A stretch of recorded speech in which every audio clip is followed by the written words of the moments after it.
The worst time to find out your business is flogged?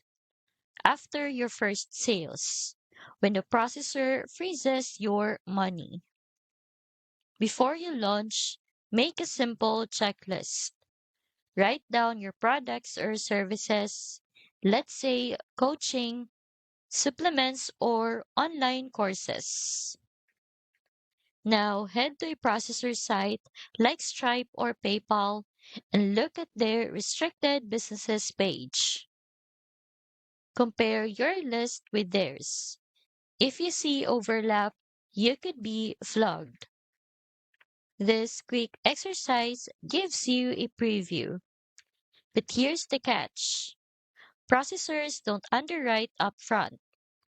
That means you might get approved instantly, but once transactions start, they could still freeze or shut you down.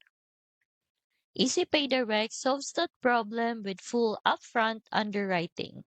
So you know if your business is high risk before you start selling.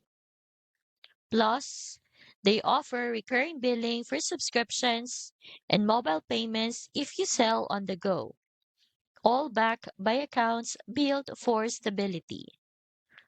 I've linked EasyPay Direct in the description so you can check it out. They will help you find out exactly how your business is classified before you run into issues.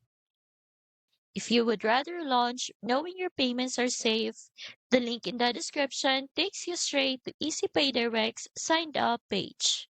It's the easiest way to avoid surprises and protect your revenue from day one.